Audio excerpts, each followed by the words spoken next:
Okay, y'all. I'm gonna need two things from here on out, okay?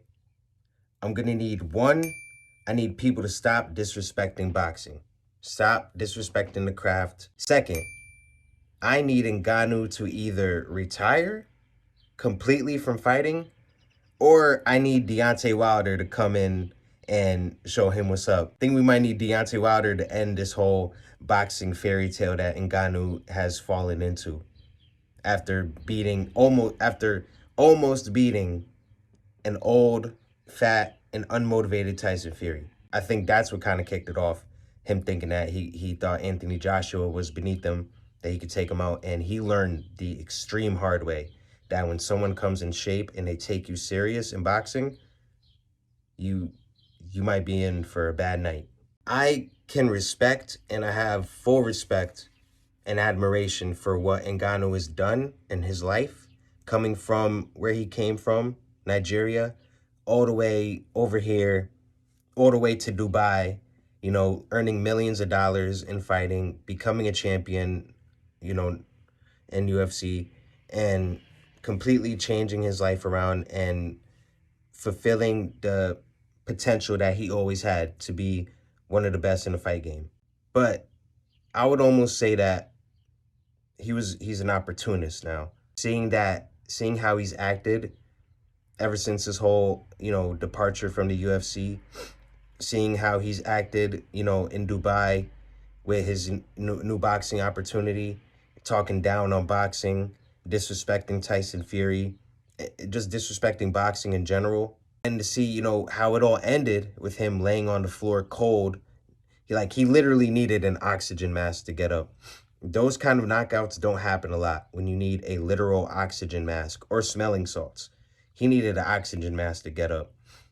Anthony Joshua hasn't done that to somebody in a very long time. This is a good wake-up call for Ngannou. But, all of this has kind of shown me that I think Dana White was right. He said that Ngannou didn't want to be a champion. And I think he was completely 100% right. He doesn't care about being the best in the world. I think he only cared about getting a paycheck. Because even if you feel like being the best at boxing, are you really satisfied with the version of Tyson Fury that you beat? Like, let's be honest here. And it's almost clear that, with the Anthony Joshua knockout, that Tyson Fury was just kind of playing it how Mayweather does with these exhibitions. So I really don't, because we don't see Logan Paul and say, oh, he went all 12 rounds with Floyd, he might be the best ever. But we see, Ngannou fight an old, fat, and unmotivated Tyson Fury, go all 12 rounds, drop him one time, and just a non-spirited effort from Tyson Fury. And then we call Ngannou the best heavyweight ever. Like, it was ridiculous from the start, And I'm just glad that this happened with Anthony Joshua. But we need to go into the history to where this all started. And we need to break this down. And I need to show y'all why y'all got to stop disrespecting boxing and why y'all got to just let Ngannou just do whatever he wants now. Because I don't think he should be fighting. I think he should just go retire and do whatever the hell he wants.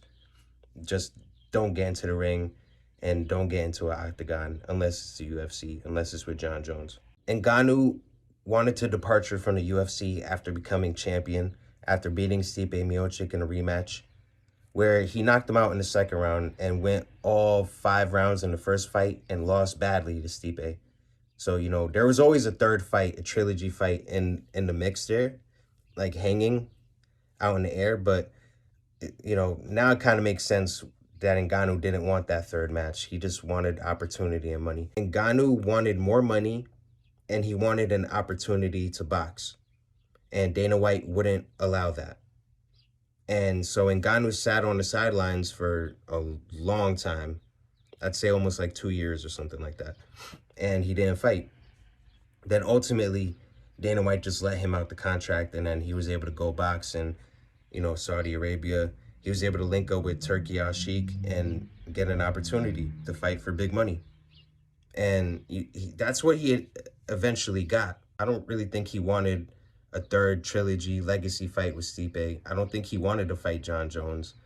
I think he was scared. I don't blame him for wanting more money. That in itself is not a bad thing. And it was a valiant thing that he stood up for fighters.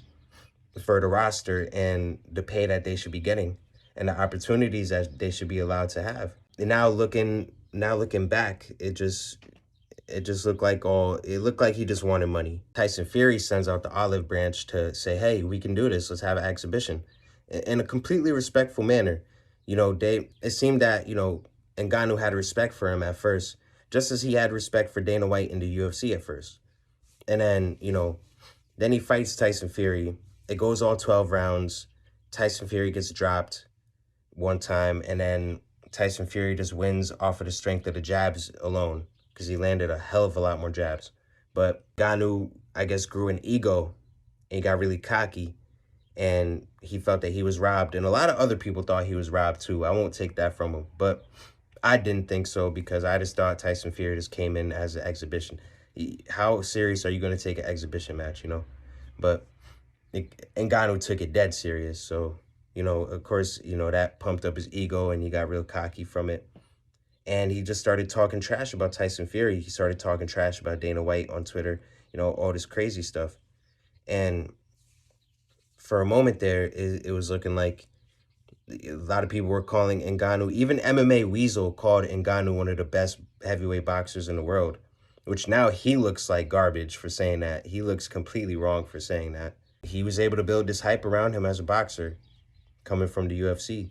And, this led to a lot of disrespectful things coming from Ngannou, saying that boxing is beneath him, that if I see any of these guys in the streets, it would be different because, he disrespected the craft that I love. So, and the same craft that was giving him an opportunity, telling Tyson Fury he should respect the rules of boxing or he would be nothing in front of him. When really Ngannou, how can Ngannou say that to Tyson Fury, that you're nothing in front of me? In a street match? You're in Abu Dhabi or wherever you guys are at, Saudi Arabia, wherever you guys are at, and you're talking about street fighting? First off, that's classless. Second of all, you're disrespecting Tyson Fury, who's been basically an undisputed champion until he fights Usyk, then he'll be undisputed. But for a long time was the best heavyweight in the world and still pretty much is. So, after seeing how he acted in that press conference before the Anthony Joshua fight, to seeing how he got knocked out, oh God, that was so satisfying. It was so satisfying. And it should have shut up a lot of people, but it didn't. It really didn't. Because people still think that boxing is beneath MMA, and they still think Ngannou would beat Anthony Joshua in a UFC fight. Now, I don't agree. And I want to add real quick that, after the fight, after he got knocked out, they asked him what he wanted to do next. And he said, oh, I might go into MMA, but I'm not done in boxing. Like, bro, you're done in boxing. You're 39 years old, and then you're going to train for an MMA match. You probably won't come back to boxing until you're 40. And you just got knocked spark cold by Anthony Joshua in the second round, I might add you. It just seems like he wants another bag. And he still threw shots at Tyson Fury. Like, bro, how you going to take shots at someone else when you just got knocked out by somebody else, by another person? That's like if I have two friends and one of my friends knocks me out. But then I say, oh, but friend number two, I can knock him out and he never did that to me, so I don't care. It's like, come on, bro, you look like a coward. Like, Ngannou looked like a complete coward in his response and his reaction to getting knocked out by Anthony Joshua. I think he's a little bit delusional. At least he's not talking about being a champion. That's the only thing that I believe. The only thing I believe is that he does not want to be a champion and he does not want glory. Without Tyson Fury offering the exhibition match to you, without Turki Al-Sheikh putting in his money because he loves the sport of boxing, and without Dana White giving you that opportunity to join the UFC to showcase in front of the world how talented you are with your limited boxing ability and your ferocious strength, without these people, you wouldn't have been anything. But you're talking bad about everyone except for Turki Al-Sheikh. Of course, you're not talking bad about the person that's giving you the biggest bag because that's all you care about. It makes Ngannou look like he lost all humbleness, and it just makes him look kind of delusional. And it's crazy because, you're talking so down on boxing, but you weren't impressed by John Jones choking out Cyril Gane like within 2 minutes. when you and Ciryl Gane went all 5 rounds. You weren't impressed by that. But you want John Jones to be impressed that you went 12 rounds and lost to Tyson Fury in an unmotivated exhibition match where Tyson Fury came in fat and out of shape and wasn't taking it serious. Like, it's just ridiculous. It's just ridiculous, the mental loops he does in his head. You disrespect boxing, yet in your UFC, you were only known for your boxing. You weren't known for your wrestling. You weren't known for your submission game. You weren't known for any Muay Thai skills. You weren't known for jiu-jitsu. You were known for your limited boxing ability, and you were known for your strength to deliver that boxing ability. People say that boxing is beneath MMA. Ngannou could have been a boxer before he was in UFC. That was his original path. Why do you think he chose the UFC? Because he wanted a bag. He chose the UFC because he wanted fame and fortune. And also, I think a trainer put the bug in his ear to not go into boxing. And whoever that person was right. You should have stayed in MMA. Clearly, you should have stayed in MMA. We saw what happened to you fighting Anthony Joshua. You don't want to give Stipe a third legacy fight. You don't want to fight John Jones. That much is clear. And even you disrespecting John Jones and Abu Dhabi, like, come on, man. Like, that's ridiculous. You left. You left the UFC. You destroyed that opportunity, not John Jones. Conor McGregor became a double champ because of his boxing ability. It was Anderson Silva that when he fought Forrest Griffin, used boxing in a way that no one saw in the UFC, and everybody was awestruck by it. Stipe Miocic used his boxing to land the body shots on DC and put him out in the rematch, And there's so many more examples, like Tim Silva getting knocked out by Ray Mercer in a boxing match. Now, am I always saying that a boxer will come into MMA and win? Most likely not, because of the rule difference and depending on the style. It really depends on the style and who's fighting. I would say that even in an MMA match, I think Ngannou would lose in an MMA match against Anthony Joshua. Even Demetrius Johnson said that. Even Demetrius Johnson, Mighty Mouse, said that Ngannou would probably lose to Anthony Joshua, given that it goes the same path. Because in heavyweight, it's a different beast entirely. All it takes is one punch. All it takes is one kick. All it takes is, to get to the ground and get the one submission. And, if you're strong enough, you're pulling on it and you're going to make it happen. In heavyweight, in boxing and MMA, kickboxing, heavyweight fighting in general is a completely different beast. We've seen that Ngannou doesn't have the reflexes that Anthony Joshua has. We've seen that Ngannou doesn't have the speed for Anthony Joshua. We obviously see that Anthony Joshua is stronger than Ngannou. He reads distance better than Ngannou. He reads feints better than Ngannou. Ngannou can't even read feints. So it's like, yeah, like, based off what we saw, I would take Anthony Joshua in an MMA fight as well. As you can see, I don't like Ngannou. I just feel that all the humbleness he had before when he started his fighting career is just gone. I think it's completely gone. And I don't think he ever wanted to be a champion to begin with, based off him leaving the UFC, going into boxing. And it's just like, you left some rematches. You left some fights in MMA that you're never going to get now.